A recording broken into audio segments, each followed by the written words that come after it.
A rocket has to attain a certain speed in a certain direction.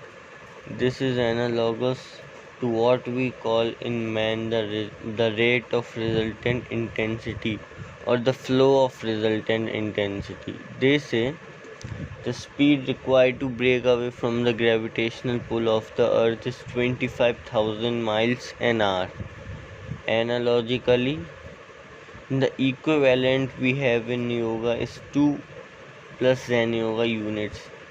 If this speed is not attainable, the rocket must return to the earth after some time due to the gravity and would in that case burn out in the atmosphere due to the heat of friction. If the speed is great enough but not sufficient to break off and reach some target in our universe, it will then orbit round our earth impotently, maybe for an eternity, or after some time we pulled back by our earth.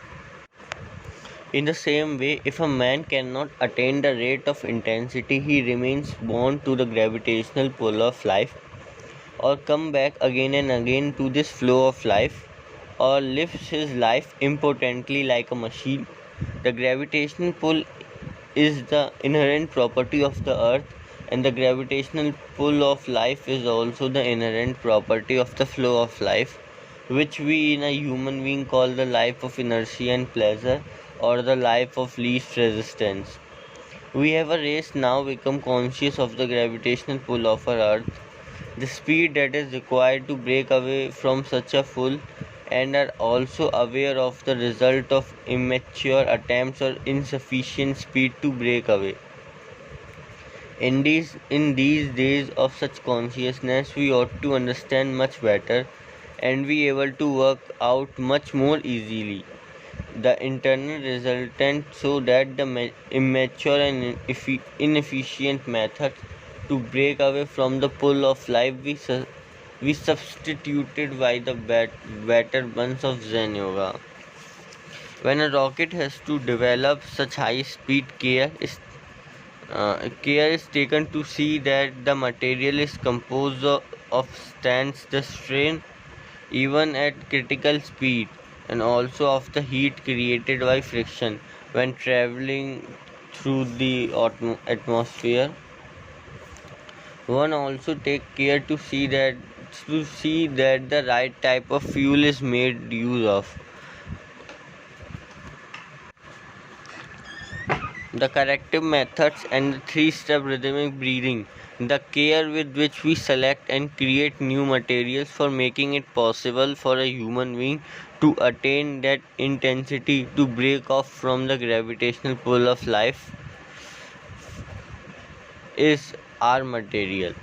Even so, should we go beyond the CCS, we have indeed gathered enough intensity to pull away from the gravitational pull of life, but we are as yet in that state we call the no man's land or pratyahara.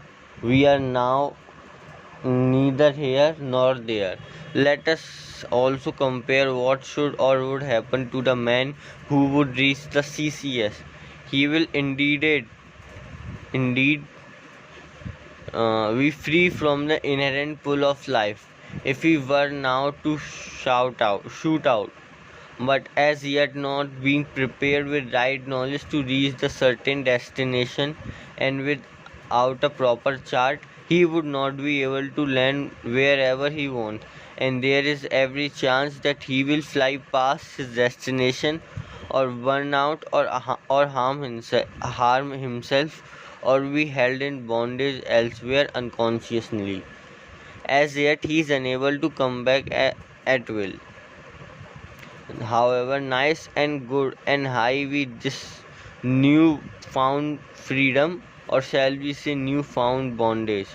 Similarly, the higher practices of dhyana will enable man to pull away safely from the gravitational pull of the flow of life.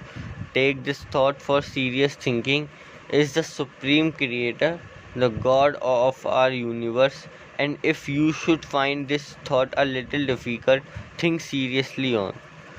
closing the gates of the body, drawing the forces of mind into the heart, and why the power of meditation concentration is vital energy in the brain. Once leaves the body with mind unmoved and filled with devotion, by the power of his meditation gathering between his eyebrows, his whole vital energy, he attains supreme